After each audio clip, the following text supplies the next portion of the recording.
كان تكريم في مكناس واليوم تكريم في مسرح محمد السادس. سعيد انني كنتكرم مع رواد ومع مبدعي الظل اللي اوبر بعض المحطات عطاهم الزمان بالظهر. اذا اليوم هذه الليله مع النقابه المغربيه لحمايه ودعم الفنان، يعني ان مطرب الحي يطرب. ودائما كضرب المثال بنجيب محفوظ خدا نوبل، وهو كيكتب على زقاق المذاق وكيعطي يعني واحد الاهتمام كبير للنجوم ديال مصر لمحليتهم. اذا بالمحليه ديالنا باش نقدروا ننافسوا القنوات الاجنبيه. اذا سعيد انني كنتكرم في ليله خاصه اللي فيها المغني وفيها المسرحي والسينمائي والاذاعي والرياضي، ومع كيف قلت الميكرو معطين مواليه، يعني وسط اعلاميين اللي حقيقيين. دائما كنتسائل شكون يميع المسرح، شكون لصالح من ميعت مجموعه من المجالات. يعني الحمد لله مؤخرا كنظن الميكرو بدا كيتعطى المواليه، بدينا كنشوفوا الصحفي الحقيقي، الفنان الحقيقي، الرياضي الحقيقي، المسؤول الحقيقي، وكا باش تقدر تزيد بلادنا. سعيد انه الحبيبه امي تكرمت خارج المغرب، في كندا، في بلجيكا، في سويسرا، في اسبانيا، في مصر، في الجزائر. ولكن طعم ان تكرم الحبيبه امي والاعمال ديالنا المحليه تكرم وسط الحي ديالنا، وسط عين الشوق، وسط روش نوار، كذا كيكون عندها واحد طعم خاص. انا فرحان بجانب ولدي اللي امين، اللي كنشوف فيه المستقبل. ولكن لما كانش عندنا خير في الماضي ديالنا، راه ما غيكونش عندنا خير لا في الحاضر ديالنا ولا المستقبل. هذاك الشيء باش انا سعدت انه التفاته للرواد اللي عشنا معهم المرحله الذهبيه في الستينيات والسبعينيات، انهم الليله كيتكرموا، وغنكون سعيد انني في جنبهم يعني وشاد فرحان معاهم ووسطهم. شكرا والله يكفى بكم. والجديد ديالنا هو من بعد الحبيبه امي اللي في موسمها تتجدد مع حالات ايجابيه، خصوصا ما عشناه مع نجوم المغاربه اللعابه ديال كره القدم مع الامهات ديالهم، وبين باننا حنا في الطريق الصحيح.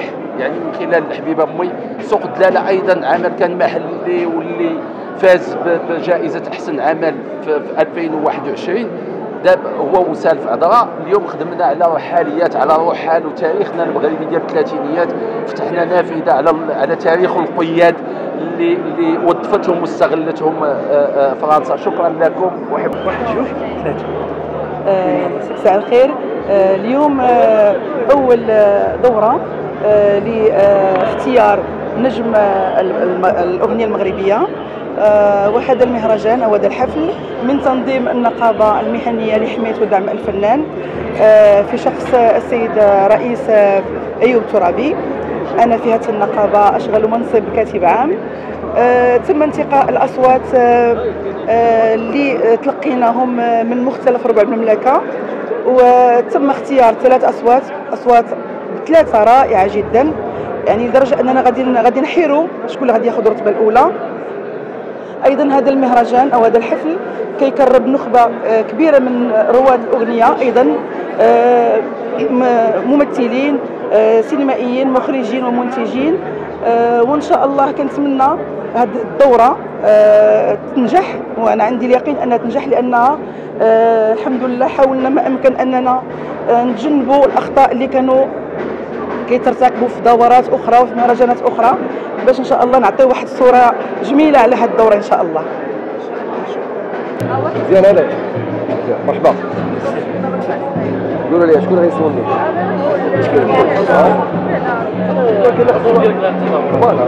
كاين باش نزعل صافي مشينا نبداو. السلام عليكم، معكم الفنان طارق بغداد، فنان شعبي. الحضور ديالنا هنا الحضور ديالي هنا كجميع الفنانين اللي حاضرين هنايا، تكريم ديال بعض الفنانين وجائزه ديال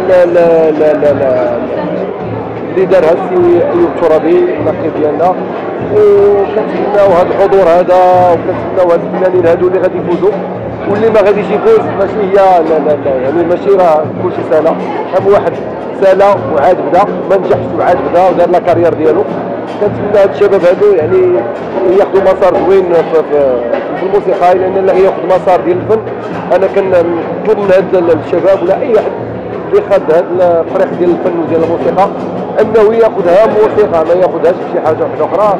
لان دابا شحال واحد كيمل كيقول لك انا خصني نشوف شي حاجه اخرى باش نتشهر باي طريقه كيف ما كانت. انا كنقول لهاد الشباب هادو اللي ياخذ الطريق ديالو ديال الموسيقى ياخذها بالموسيقى وياخذها فنيا ما ياخذهاش بشي حاجه اخرى.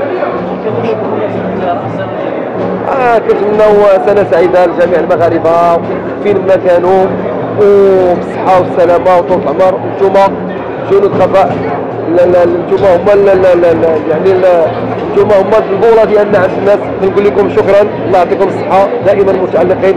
شكرا بزاف.